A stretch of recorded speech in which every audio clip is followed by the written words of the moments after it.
पूछने लगे कहाँ से हो, क्या हो, कैसे, कहा, सब बात चलन लगी। बोले वो सब बात बताऊंगा बाबा, ये बताओ या में तो देसी घी की सुगंध आ रही है या मैं कहा धरो भीतर।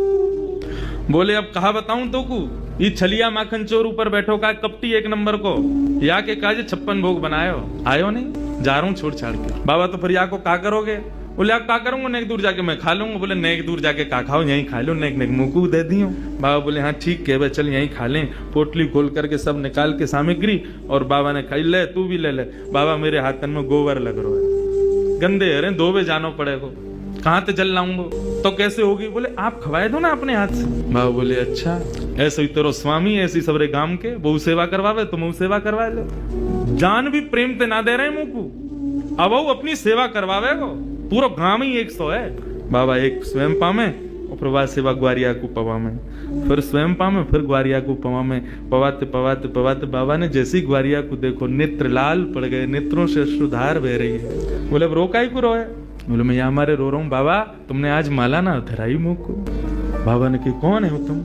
इतने में ठाकुर जी खड़े भये, श्याम स्वरूप प्रकट भयो, मोर मुकुट प्रकट भयो, लकुटी प्रकट भई, वंशी प्रकट भई, ठाकुर जी को सर्वांगीण स्वरूप प्रकट है गयो, और प्रकट है करके बाबा को दर्शन देने लगे। बाबा मैं आ गए हो, प्रसाद पा लियो, ले माला पहना मुकू। आज मेरो पूरे दिन मन ना लगो, क्योंकि 12 साल से रोज तेरे हाथन की बनी माला नित्य मेरे अंग को स्पर्श करती। मुझको ऐसा ना लगता कि माला स्पर्श कर रही है, मुझको लगती कि मेरो कृष्णदास मुंह से लिपटो गए है। आज पूरे दिन व्याकुल रहे हो बाबा, मैं मुझको जल्दी अपनी माला पहना, और तू माला पहना के आज मेरो आलिंगन कर ले।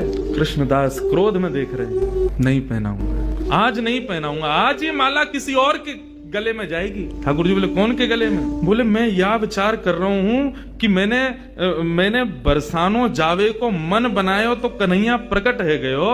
यदि ये माला जाकर के किशोरी जी को ही धरा दूंगा और वहीं जाकर के उनके चरणन में ही रहूंगा, जहां जावे की इच्छा मात्र से कन्हैया प्रकट है गयो, यदि वहीं निवास करूंगा तो कन्हैया तो रोज आवे।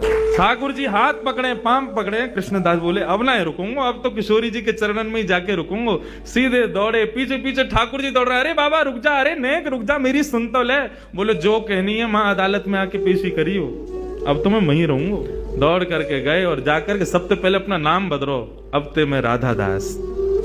किशोरी जी के चरणन में जाकर के माला धरा दी, और जैसे प्रणाम करके किशोरी जी को देखो है तो वही किशोरी जी में श्याम सुंदर है, वही श्याम सुंदर में किशोरी जी, ऐसा भाव उनके सामने प्रकट है।